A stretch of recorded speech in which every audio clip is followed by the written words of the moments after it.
Rise, Meg. There is a great disturbance in the Force. The episode starts on Carthan Chopfields, a prison, where we see Bill Burr's character Mayfeld doing hard labour. As we know, he was sentenced for 50 years, and we see lots of old damaged TIE fighters. A New Republic security droid tells Mayfeld, or inmate 34667, that he's received a new instruction from Marshal Cara Dune, and then she appears and asks him to follow her. She takes Mayfeld to the Slave One, where we see Boba Fett with a renewed armour. We also see Fennec Shand and Mando. Mando asks Mayfeld if he still knows the Imperial clearances and protocols. After some initial reluctance, Mayfeld joins them. Then we cut to the title screen, and this episode is called The Believer. Now, there is a deeper reason why the episode is titled as such, because there is a motif throughout about beliefs, this struggle between liberty and order, and this will become more apparent as I go through the breakdown. On board the Slave One, Mando informs Mayfeld why they took him, because they need the coordinates to Moff Gideon. In exchange for these coordinates, he would not get his freedom, but rather, as Cara Dune puts it, a better view. He says that he needs access to the internal Imperial tunnel on Morak, and that's where they head off to. Now, it's very interesting that they named a planet Morak, because Zatar Morak was the name of a Force-sensitive human Mandalorian warrior, and later a bounty hunter who lived during the final years of the Galactic Republic. Amidst the pan-galactic clone wars between the Republic and the Confederacy of Independent Systems, Zatar Morak pledged his loyalty to the radical Mandalorian splinter, also known as Death Watch. So later on, Boba Fett, Fennec Shand, Cara Dune, Mando and Mayfeld are discussing the plan for accessing the refinery on the planet, and it's a refinery for rhydonium, an extremely dangerous explosive as Boba Fett puts it. So then they arrive on what seems like a very green foresty planet, which could have easily been the prototype for Corvus. But it is Morak. We see Juggernauts in an HCVW A9 turbo tank, which was a model of tank used by the Galactic Empire to transport prisoners, and in this case rhydonium. So this model of tank was the successor to the A6 turbo tanks that were used by the Grand Army of the Republic during the Clone Wars. Now, we've actually seen these in Rogue One. Cara Dune, Mayfeld and Mando jump onto the tank as it enters a tunnel. Cara Dune takes out 2 stormtroopers who are driving, and she brings the vehicle to a halt. We see a funny moment where Mando is wearing a trooper's armor. The reason behind this being that earlier, when discussing the plan, they agreed that he shouldn't wear his armor because that would give his identity away.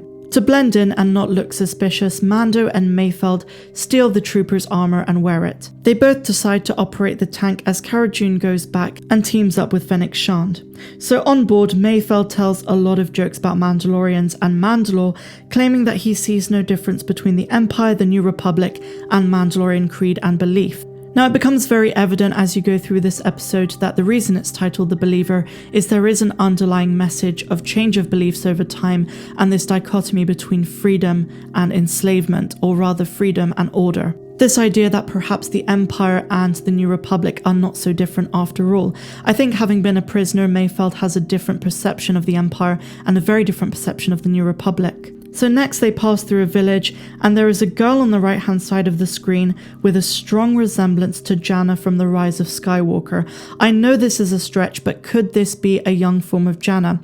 Yesterday, when Disney had their Investors Day, we learnt that there will be a Lando Calrissian series, and at the end of the Rise of Skywalker, it was strongly implied that there is a tie between Lando and Jannah. Could we come back to this village in that series if it takes place after Return of the Jedi? Let me know if you think this is just a coincidence down below, or if this could be a young version of the character. So all of a sudden there is an explosion ahead of them. It turns out to be one of the tanks, Juggernaut 4. This is followed by another tank explosion. Suddenly, pirates pull up to the tank that Mayfeld and Mando are in. Immediately I was wondering if we were going to see Hondo, but of course this didn't turn out to be the case.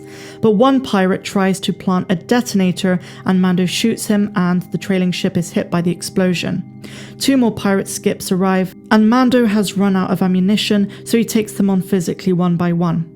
Soon enough, TIE fighters appear, and they obviously assume that Mando and Mayfeld are real stormtroopers, so they help them out by taking out some some of the pirates, and then we see some Stormtroopers and Shoretroopers who shoot at them and take out the last of the pirates. Now again, Shoretroopers are a callback to Rogue One, a Star Wars story. In case you're not familiar, coastal defender troopers or Shoretroopers were the Empire's answer for tropical climates. They protected the Imperial security complex on the planet of Scarif, known for its sunny beaches and balmy weather, again a callback to Rogue One, a Star Wars story, and obviously they were on Morak as well. So when they arrive at the refinery, they are looking for the terminal. Mayfeld then sees a guy called Valen Hess, who used to be his old boss, and says that he can't go in there for that reason. Mando offers to do it himself and grabs the data stick off Mayfeld. He goes to the terminal, and there is an error since it works by scanning for faces, but since he has his Stormtrooper helmet on, this is not possible. Suddenly, Mando removes his helmet and we see Pedro Pascal's face, the true face of Djarin. This time it works, but an Imperial officer who is clearly suspicious of Mando asks him for his designation. He says that it's transport crew, but this is not the correct answer, of course, because he wanted his code name. Mayfeld, of course, comes to the rescue and bails him out by coming up with a fake story and a fake nickname, Brown Eyes. The officer buys it and they end up having drinks together. While having drinks, we really get more insight into Mayfeld's character and the title of this episode, The Believer. At first, it's evident that Mayfeld knows his Imperial history and strongly criticizes the Empire during his experience for their objection to freedom and the devastation they caused to many people's lives. The officer defends the Empire and says it's all about order and control. Now, I may be way out of line by suggesting this, but there could be an underlying political message to this episode that applies to real-life politics, because the officer says everybody thinks they want freedom when what they really want is order. Just as the officer is about to toast to the Empire, Mayfeld shoots him. As Stormtroopers approach, they make an escape. Cara and Fennec Shand help Mando and Mayfeld by shooting Stormtroopers from a distance. Luckily for them, the Slave One and Boba Fett come to the rescue. From the ship, with one precise shot, Mayfeld explodes the refinery and they're all able to get away. But soon enough, TIE fighters are chasing them. Boba launches a seismic charge, which ends up in its turn annihilating the TIE fighters. Now, seismic charge is such a cool callback to Attack of the Clones because it was a signature weapon of the Slave One ship used by Jango Fett, Boba Fett's father, before him. So afterwards, they all reunite and Mayfeld knows that he's going back to prison and tells Cara, "Alright, officer, take me back." But it seems that she allows him his freedom by stating that she is going to fake his death and report back to the New Republic that he died in that mission on Morak. So with the coordinates for Moff Gideon obtained, our team of heroes leave Morak in Slave One, leaving a freed Mayfeld to live his life without the shackles of hard labor. We then cut to Moff Gideon, who has received a transmission from Mando. Mando uses a line that Moff Gideon himself used in Season 1, "You have something that I want." Referring to Grogu, Mando tells him that he has no idea who Moff Gideon is in the possession of. He's very fatherly in this last scene and states that Grogu means more to him than Moff Gideon will ever know.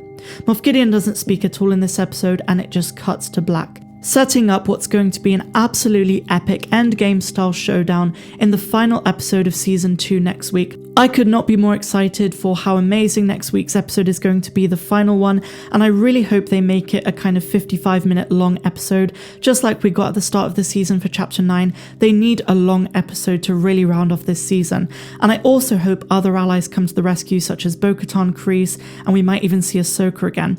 I also believe right at the end we're going to see the Force user who Grogu reached out to. Will it be Luke Skywalker, perhaps even Ezra Bridger, Cal Kestis, Mace Windu? Who knows who it's going to be? My money is on the possibility that it's going to be Luke Skywalker. But getting back to today's episode, I thought it was absolutely amazing. What I really specifically love about it is how different this episode feels to all of the other ones we've had, and it's made very clear that throughout this season, that every episode is like a mini Star Wars movie. They all feel very different to each other, but also by moving the story forward, which is absolutely impeccable writing. All the credit for this one goes to Mr. Rick Famuyiwa, who did a phenomenal job on directing this one. Let me know what you guys thought of this episode down below, and I will see you in tomorrow's video where we're going to be speaking in a lot more depth about this episode and what we can expect next week. So I'm wishing you all a phenomenal rest of the day, no matter where you are in the galaxy. Have a good one.